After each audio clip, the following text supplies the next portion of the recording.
Friedman, and I'm the owner of the Net Loft in Cordova, Alaska, and also the founder of the Cordova Gansey project. I'm here today to talk to you about the project and about ganseys. First question people will ask if you talk to them about ganseys is, what is a gansey? And so gansey is the name given to the traditional hard-wearing, hand-knit woolen pullover worn by fishermen fishing for herring off the coasts of Britain, particularly in the 19th and early 20th centuries. The natural fiber wool garments are supremely practical and functional, more flexible than a jacket, but robust enough to keep out wind and light spray. I'm reading from a card and information that you can find on our website, thenetloftak.com. So if there's anything that I talk about today, you can go to our website and you can find more information there. So what is the Cordova Gansey project?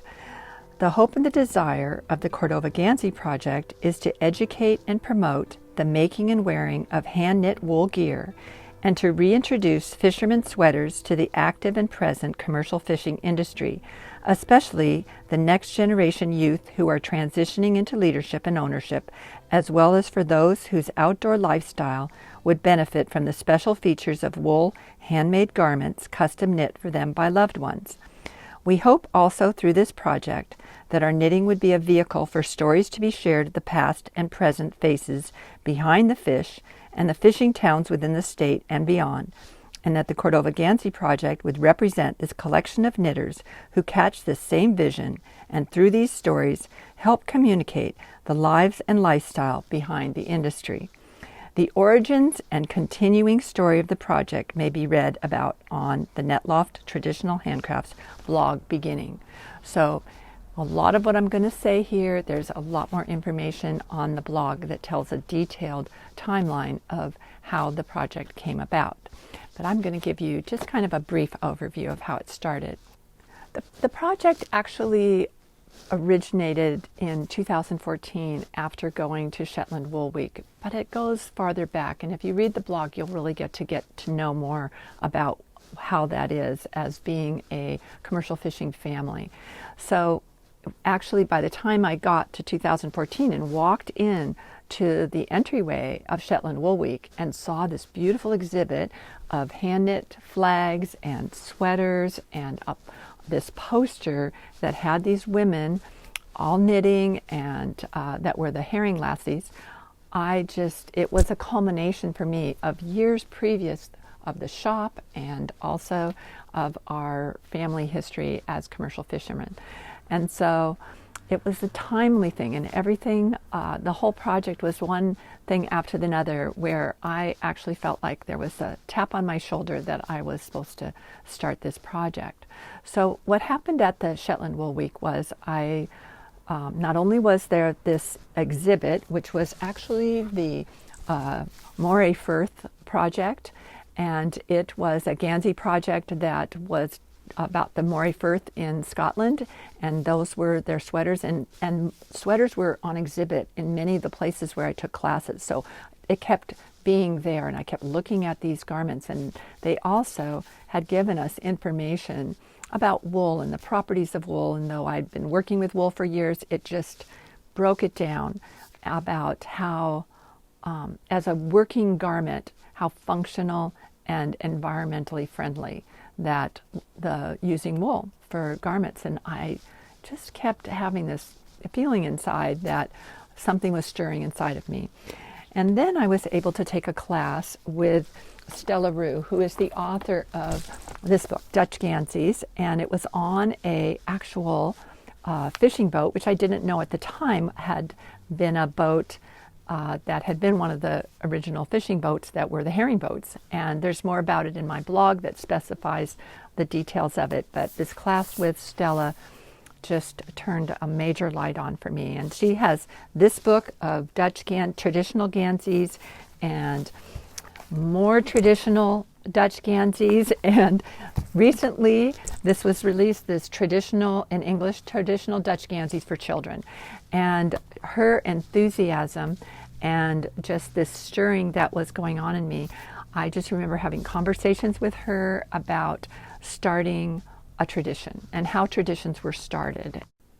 So from the Shetland Islands, I was able to go to the island of Fair Isle, and I met with Kathy Kuhl, and I continued this discussion on traditions and how traditions are started. And I just had this stirring inside of me about that there would be this idea of having a Cordova Gansey project and putting our fishermen into fishermen's sweaters as actual working gear.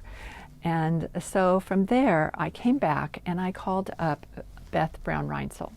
And so a lot of these books had been in my library. I had this book at the shop, and I had this book at the shop here for years. They were ones that Mary Wright's book on Cornish ganseys and Beth's book, and I actually even had this picture hanging in my shop from the very beginning, and it had always interested me.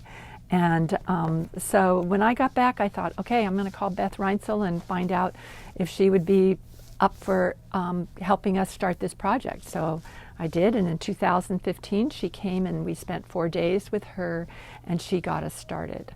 And we had a core group of about 20 people that all kind of jumped in and said, yeah, we'll do this with you. And so from there, we also had Bon Marie Burns came, and she had designed a more contemporary Gansey called the Fisher Lassie, and she came and spent some time with us. So we had a group that met for about a year, monthly, and that was the core group, and everybody was just there helping each other, and I would contact Beth if I needed help, and we were just helping each other along, the way, I guess, friend to friend of the Fisher Lassies were. And so from that original group, probably 3/4 of them have finished. And that's one thing I wanted to mention about Ganseys was they kind of have their own time. And so it's the kind of thing that when it's the right time, it's the right time. And I tell that to people not to worry about if you didn't finish yours right yet. When it's the right time, it'll be the right time.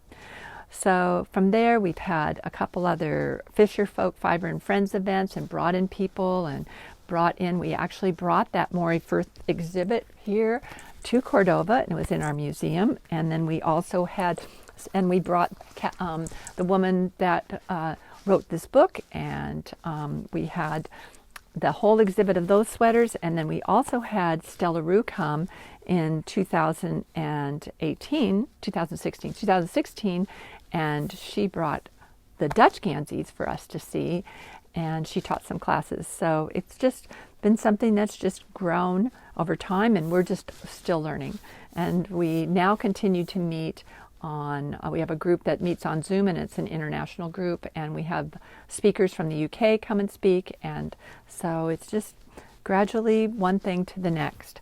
So anyway, I want to just talk now a little bit, that's the history, but I want to talk a little bit about the Ganseys themselves. So this is an example of a traditional Gansey, and it was sent to us by a woman named Vicki that is in the Azores, and she wanted to be part of the project where she is. It's too warm to wear Gansey, and so she sent this Gansey to us. So you can see here, here's some of the things that are in a traditional Gansey. And so this one, there's some things about how the construction of them. Usually the patterns are either completely vertical or they're horizontal with bands going up like this. And the construction is basically just a tube. It's a rectangle. And the sleeves, it's a drop shoulder, and sometimes there's a strap here, and but it also has the feature of a gusset. So they're more fitted, but the gusset gives it flexibility, so as you lift your arms up and down, you have more freedom of movement, because ideally this is a working garment. That's what it's all about. It's made to work in, and doesn't have a lot of bag to it because you don't want to get it caught in things. And so you can see here that's just the sleeves. It's a basic, the sleeve just is a graduated, it's like a trapezoid, and then the diamond shaped gusset, and this one here, you can see the same thing. Here's how this goes. This is the Cordova Gansey that Beth ended up doing after she had participated and been our mentor for the project. And she took this idea. When I first started the project, I had to think of a kind of a logo or something. And so I just painted this little watercolor. There's watercolor here of, it's on this here. You'll see it on everything. And I just basically had just looked at a bunch of patterns and just made it up. I wasn't thinking it was going to be anything that would stick with us. So that pattern became a little needle gauge that we give out when you join the project. It's a little miniature needle gauge. And so Beth saw that, and she took that and used that and inspired her to make the Cordova Gansey, which is this over here. And that's in her newest book here. That she did a revised version. And so here is the Cordova Gansey in here. So that's this one that's over here. And it's knit in the Cordova color. So this is a Cordova color, and it is based on a NASA photograph, an aerial photograph of the Copper River Delta of where they fish, which is for Copper River salmon, and it's where the glacier waters come down and meet the Pacific Ocean. And so it creates this beautiful silty colors, and so that's where that color comes from. And it was, it's made in England by the people who make the traditional Gansey yarn. And so this is it. Frangipani Yarns are the people that make a 5-ply worsted spun, well-wearing yarn that works really beautifully for these garments. And so Russ and Jan Stanland of Frangipani asked if I wanted to have a color for Cordova, and they heard about the project. We'd been in discussion a lot, and I was just trying to learn everything I could about it. And then they offered to make a color for us, which was really wonderful. And so this is the Cordova color, and it's here at the shop. And then also I have someone in the UK that is selling it so that people there have more accessibility of where it originated. And so if you go back to the Gansey itself, it was traditionally knit by the fisher lassies that were there for the herring industry. And I feel like I had that connection because I'd worked in a cannery before, and I've worked on a fishing boat, and I could relate so much to their lifestyle and moving and along and following the fish. And what people should know is that if you're a knitter, your history as a knitter goes back to this. With the process that we did it in a way that we followed Beth's book and went through the process that she had in there. If you go to our website, you can order an introductory pack from us, and what you'll get is a PDF, and it's a booklet that I'm in the middle of doing a revision of, and it goes hand in hand with Beth's book here, as well as other books that you might want to have as a resource. But the basic thing is she's got you from the very beginning. There's some history, and then she has you make a small Gansey. So in making this small Gansey, you've got the different components that you need to learn about. One thing is there's this Channel Island cast on along the bottom, which is a traditional. This is a flapped bottom, which is also common, and then the initials in the corner, the split side seam. These are all characteristics of Ganseys. The gusset, how you treat your shoulders. This has a shoulder strap, and she teaches you how to pick up and do a shoulder strap, and then picking up around the sleeve and picking up the gusset and working down and finishing. It's all done in one piece. There's no seams in it. It's all done, and you're picking up and knitting, and when you get done you just tuck your tails. That being said, people do other modifications to it, but this is basically true traditional Gansey style. In the book she has you doing this the way the book is formatted. They have it so step by step you're taken through making this small Gansey, and then you go back through the book again, and using chart paper, you have a notebook that you keep track of your notes, where you get your measurements. So there's, in our booklet, we kind of go hand in hand with hers, and we have ideas for how to interview the person that you're doing the Gansey for, even if it's yourself. and how to take measurements, how to find a garment that fits the person the way they want to fit it, because the whole part about designing a Gansey for somebody is that you're working from the inside out of that person. You're, instead of trying to match somebody else's gauge and the way they've designed the shape, every part of this person is able to be designed by you and incorporated into this Gansey, whether they've got different shapes and sizes of people that can be accommodated for every part, how and the comfort of the person that's wearing it in mind. So I always say that Ganseys are knit from the inside out rather than trying to fit a garment onto a person from the outside in. So things that we found in working with that knitting Gansey book is, first starting off making the little miniature Gansey, then making a small swatch to kind of get an idea of your gauge, and then making a circular swatch. And all those instructions are in the little booklet, and the circular swatch is something that we came up with as a group, with our first group, that helps to get a very accurate gauge. And it also gives you room to experiment with some of the motifs that you are making up, some of the things you're going to design, some of your own motifs that have some meaning to you. When I took the class from Stella in the Shetland Islands, she asked us, what's important to you? What has meaning to you? And what are some things that you could create some graphic representation of without it being, just an exact representation, but just something graphically that could be interpreted to incorporate that into what you're making. And because that was what originally they did. A lot of them have meanings to them.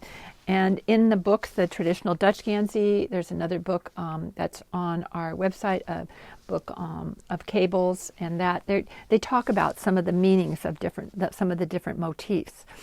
So what I did when I first did my first one, this is from the one I did for my son Nate, who was taking over part of the operation for the fishing, for commercial fishing.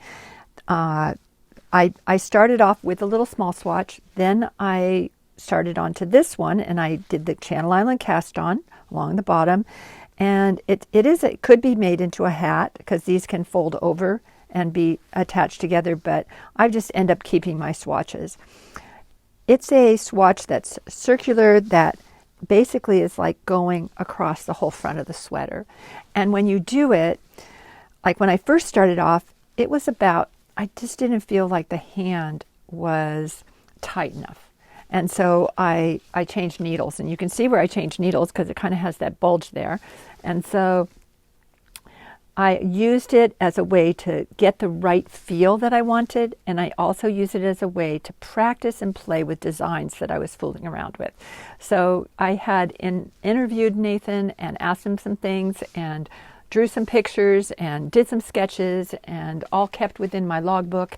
And then I played with them here. And a lot of times when you do something in your charting paper, and even though it is knitting chart paper, it doesn't always look the same when you go and put it on into your swatch. So I didn't like this, so then I did it a different way, but I kept it all intact. And this has some trees I was experimenting with, a different sort of tree, trying to make some spruce trees, and then some blueberry leaves because he likes to go blueberry picking during down times. And then I was trying to make snow-capped mountains here, but they curved and I didn't know it was going to do that.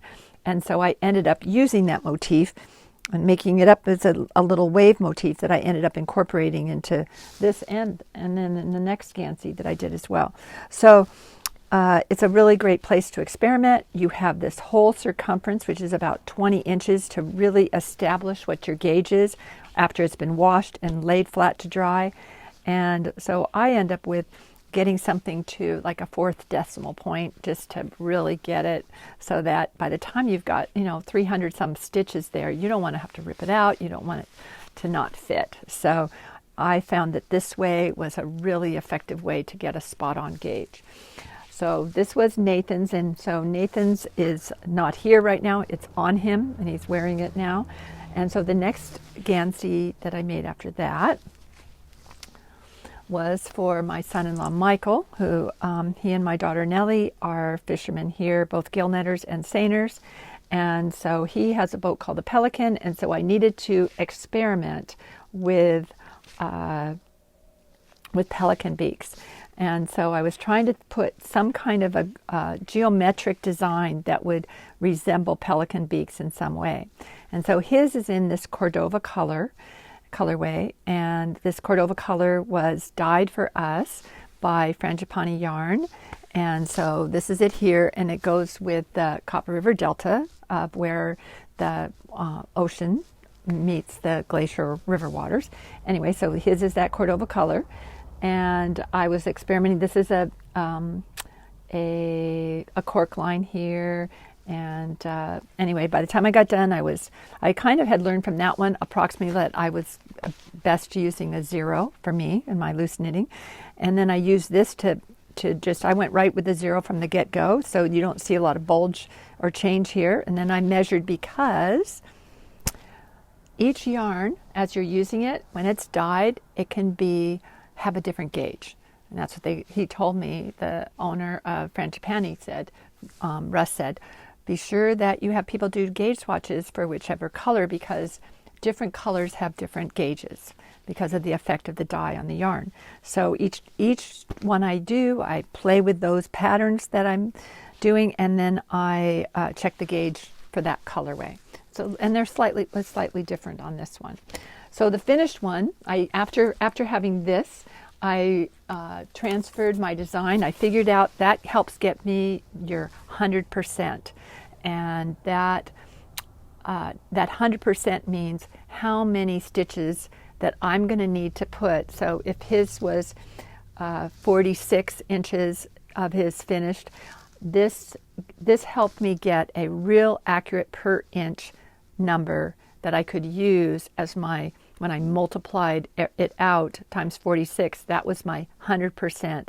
And in Beth's book, she has a whole page on calculations, and so you just go to that page in designing your own Gansey. She's got a whole section here on planning and designing your own. And also throughout the book, she has along the way that when you are doing the little Gansey, for each chapter, it'll say for the sample Gansey and then for the full-size Gansey. So once you've worked your way through the first half of the book, making the small Gansey, the little sampler, then you work yourself back through it again to do the full-size Gansey. And you just go through each bit by bit, you break it down.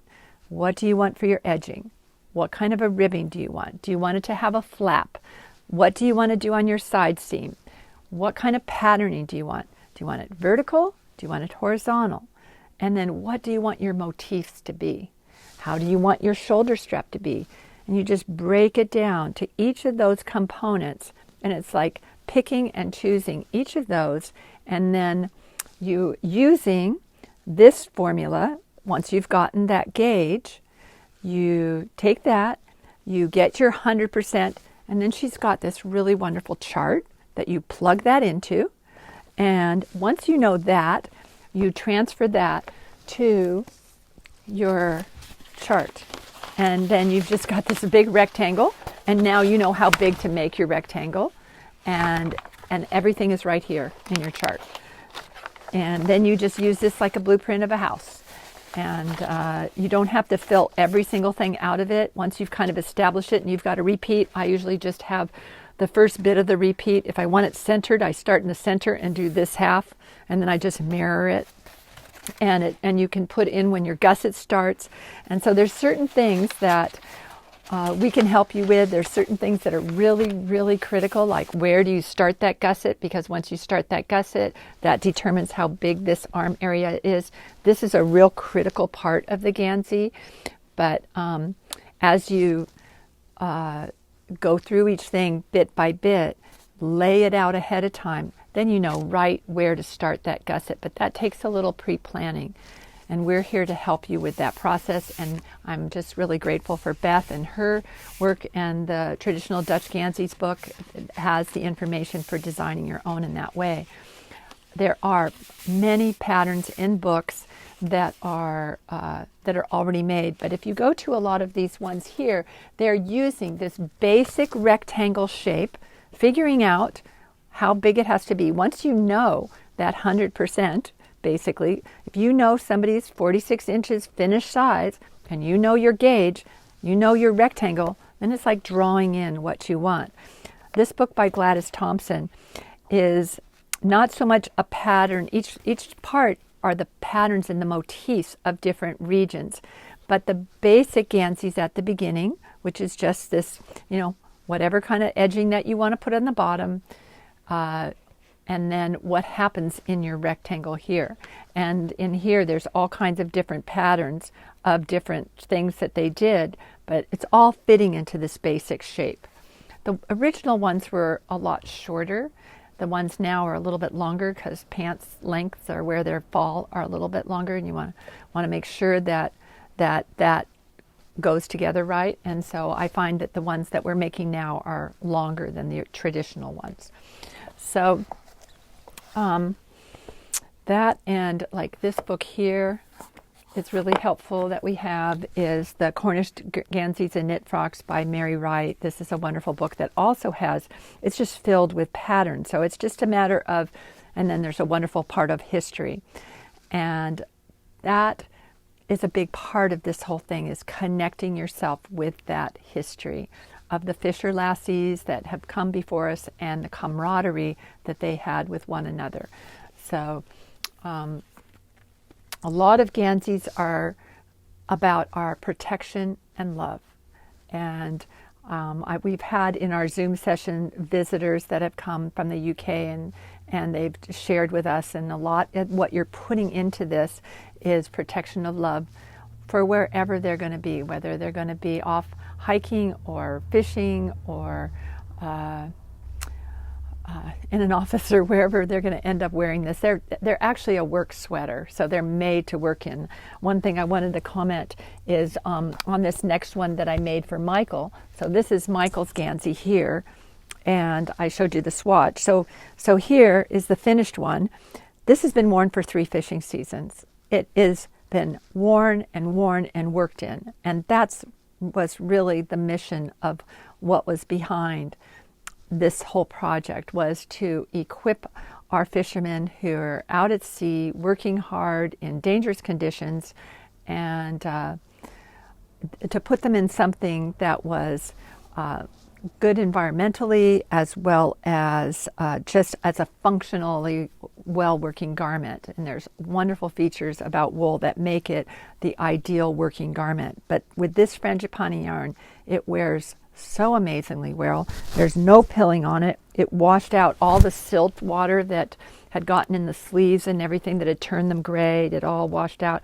I'm amazed at how well this yarn has endured, and so you can see why it's the traditional fishing yarn. It just really, it's a 5-ply and wears quite well.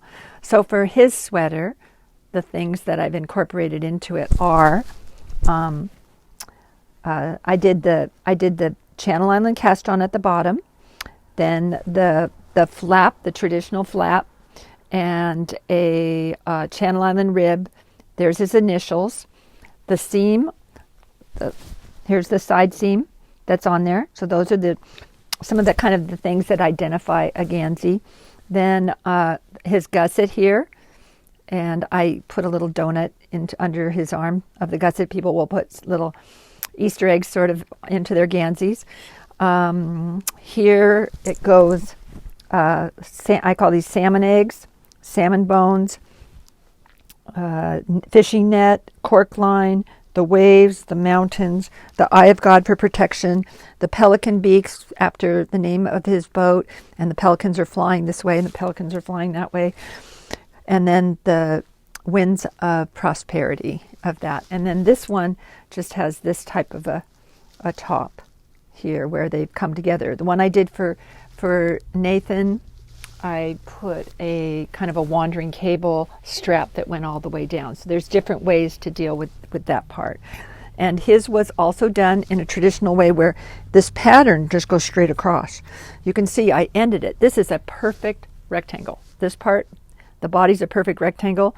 And then I just have this little bit of strap part to connect it, to bridge that shoulder part, and then pull around for the neck and picked up for the neck. This is done completely traditional style. And in that Cordova color. And when you get done with your project, we have little labels for you. So one of the things, you let people know that you want to be in the project, and then we are here to help, and then we send you a little label when you get done, and it says hand knit by, and you can put a little note in there and the date that you finished it, and then Cordova Gansey project. So we give you that when you get done, and some little goodies. So that was Michael's Gansey. And then my daughter wanted hers out of a yarn that was the same as a yarn of a Gansey that I wore since the time she was a little baby. So she said, I want that yarn that of that sweater that I used to snuggle up to you. So this is more of an Aran weight. It's a New Zealand Corriedale yarn. And she did not want the flap. She wanted this, so that's part of the interview process. So I did do the Channel Island rib with Channel Island cast on with a twisted rib. There's her initials, and on hers I put a cabled the false seam. I put a little mock cable, and then she's got her Cordova fish is right there. I don't think I talked about that on the other, but we ask each person to put there's a little fish motif to incorporate into each one. I put a fish on one arm and a heart on the other. So there's her heart right there. So that's what I've been doing. And then her motifs are the salmon eggs, the fishnet, the mountains, and then I have to look at it again really quick here.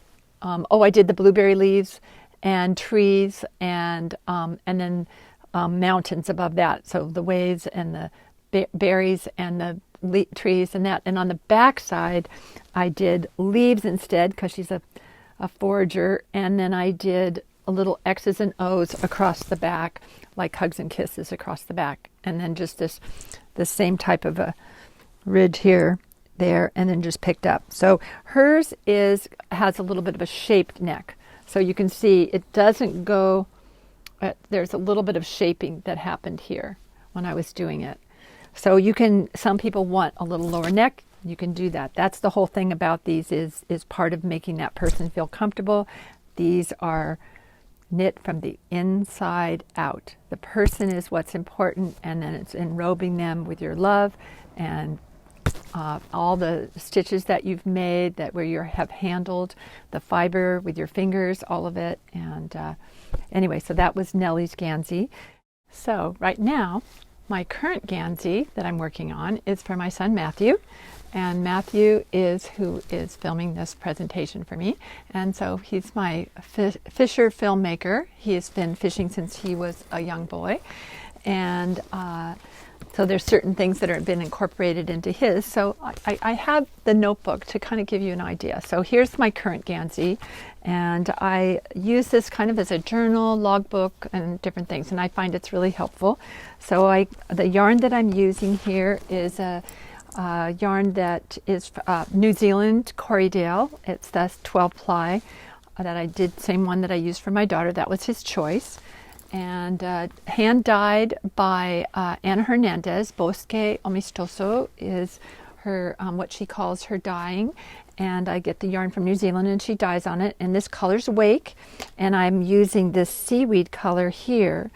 And so what I have is, this is my notebook here. And just kind of showing you the process. And I put my yarn labels in here with washi tape, and then I did a little sketch here with watercolor after we had talked, and I did an interview with him and asked him some questions and what kind of symbols that he wanted to have incorporated with it.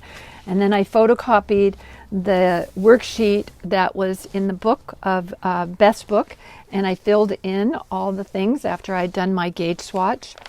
and more different things here. And he, we had this nice talk, and we took measurements and all of that, and recorded all of that.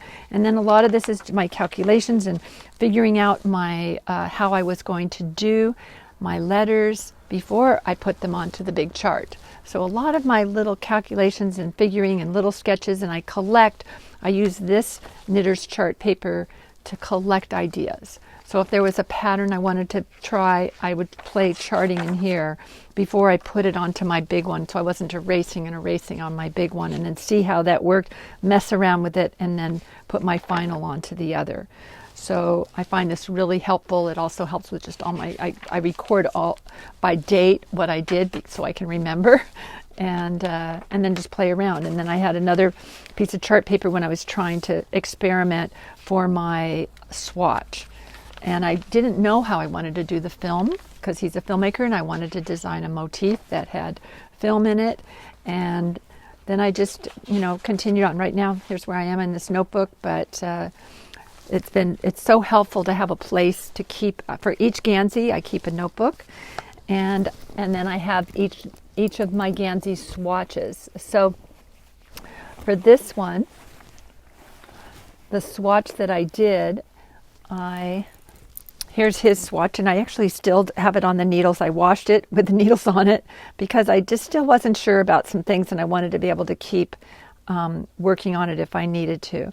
So you can see I do the swatch exactly the way that I do the big sweater. Exactly, usually I put it onto these needles, but usually I use exactly the needles that I'm going to use on my bigger one, because a lot of times this shaft size is shorter with a 16-inch needle, and so I do it in the same way. Everything would be as close to what I'm going to be doing on the big one I'm going to do on the little one, so that gauge is really going to be accurate. And so you can kind of see I bring this around to here and do this kind of and this one goes around here to do this other side, but I still knit circularly. So that was his, and I have a cable here, I have different film widths, I have different types of this zigzag here. I'm trying to figure out how I want the motifs to look, and I use this as kind of my playground to figure that out. He also wanted a DNA cable to go down his arm. So my swatch, I was playing it around with it here with one kind of something. I didn't like that edge, and so then I changed it. So the swatches are really important. So he's going to have this part here, not up here, going down his arm with a DNA cable kind of going all the way down from the shoulder strap down. That's going to be incorporated. So the swatches help you develop your components that you're going to put in together.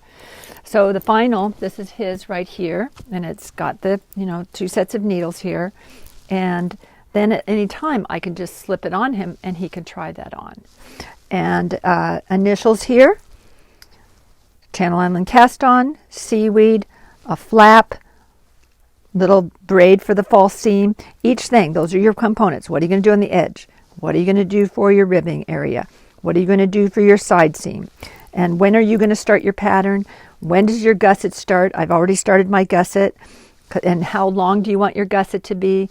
So each time you just ask these questions one by one by one, and then you just sort of fill in the blank. It's a rectangle, pretty simple, and the structure is pretty simple, so it's kind of fun, like coloring in squares, but anyway, so you can see that most of Ganseys are one solid color. I did add this little edge to it, but traditionally, usually it's a single color, knits and purls, occasionally some cabling as well, but it's really up to you.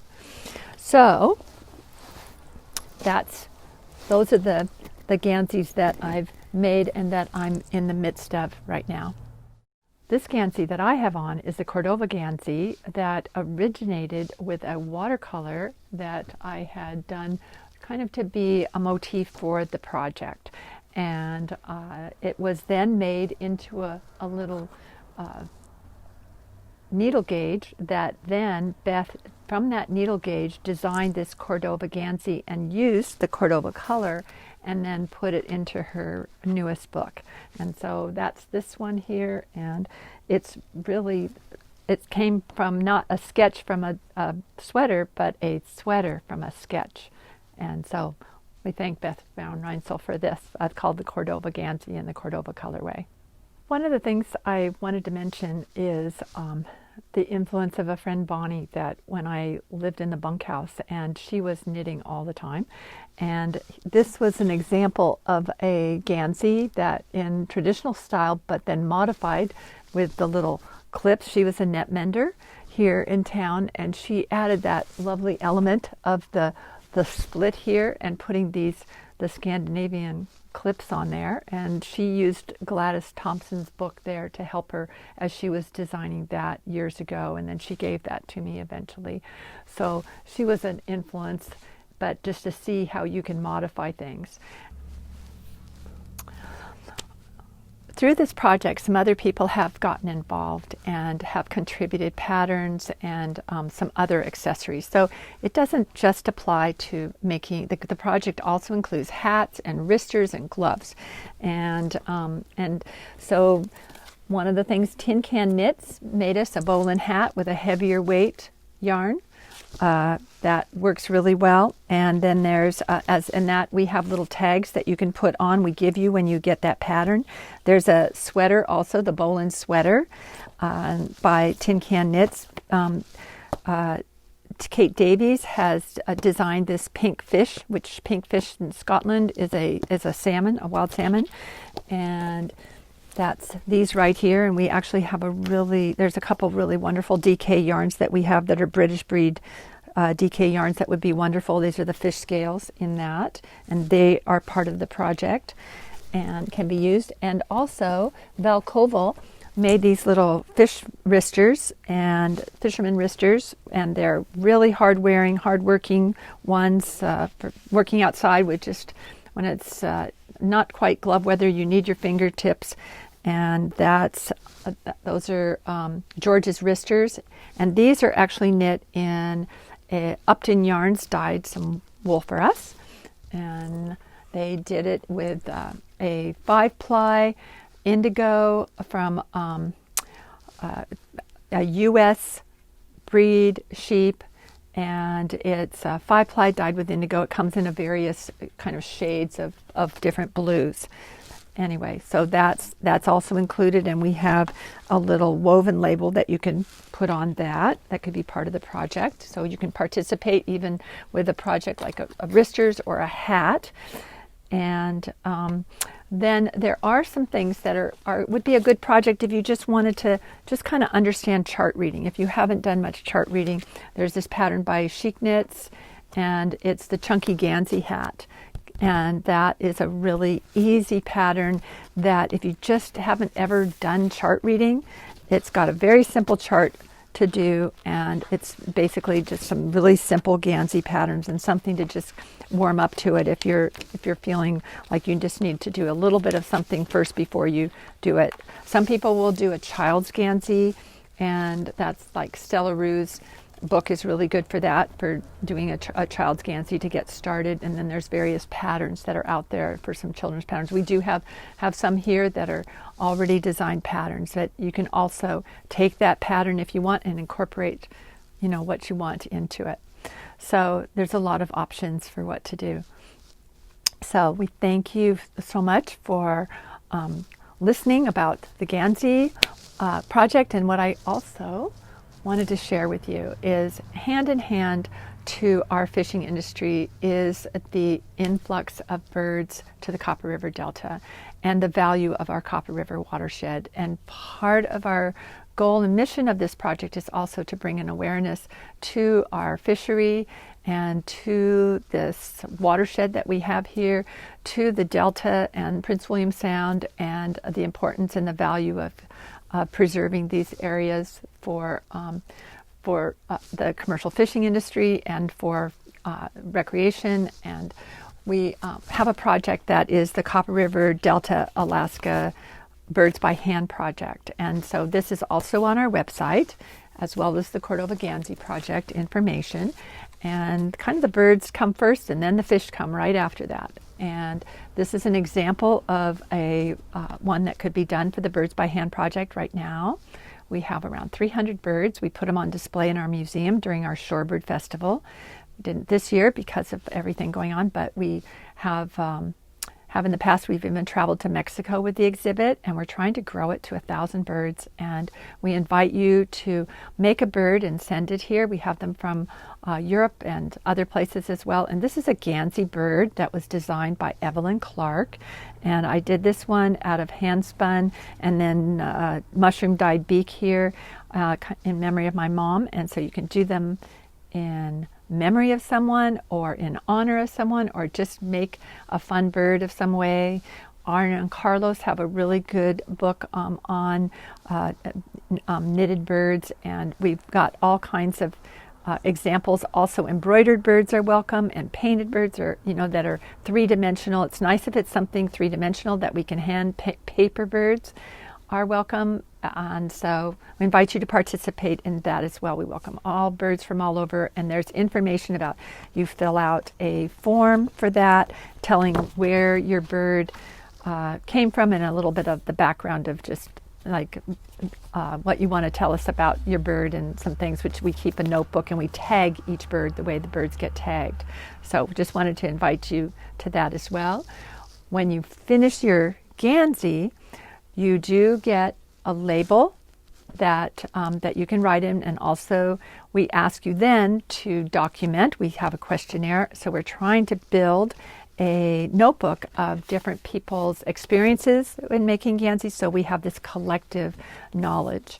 I want to thank Beth Brown-Reinzel and Stella Rue and Deb Galanders in England, and several people that have there's so many people that have helped us along our way, and we really appreciate that very much. And all of the knitters that have joined us in the project as we've done it from all over. I want to thank you for watching and listening to our presentation about the Cordova Gansey project. This whole project is really one that is, from the very beginning, it was something very personal. And I think for each person that participates, there's there's a lot of connection to the person that you're knitting with, and also to this great history that we are connecting up with, and all those knitters that have come before us, and through those patterns that you're repeating again, that some of those you're putting them, reintroducing them into your pieces with meaning and purpose. And I hope that you know that you can contact us if there's any questions that you might have in getting started, and whether you use an existing pattern or whether you design your own, they're all welcome to be part of the project. You can be anywhere. You can use the yarn that you have. You can put in the designs that you want to do, but just know that we're here to help. And one thing that as I was knitting, I was thinking, this is a lot of stitches. I mean, it takes a while to do it, and especially if you don't have time to just knit all the time. It takes me a while to get these done. The first one I think took me a year and a half. Other people have gotten them done in a month, but me, I just did it, and it took a while. And so each of them has been an investment of my most precious thing, is my time. And as I touched each stitch and thinking about that person and incorporating love and the desire for protection of that person, I thought of this: many stitches, much love. And a lot of our things also say, all you knit is love. So we really feel this has a lot of a project that has a lot of heart to it, and want you to know that we're here to help you in any way that we can. I'm going to have close with a Kahlil Gibran quote that I think encapsulates what we feel the project is all about. And I just thank you so much for watching, and take care.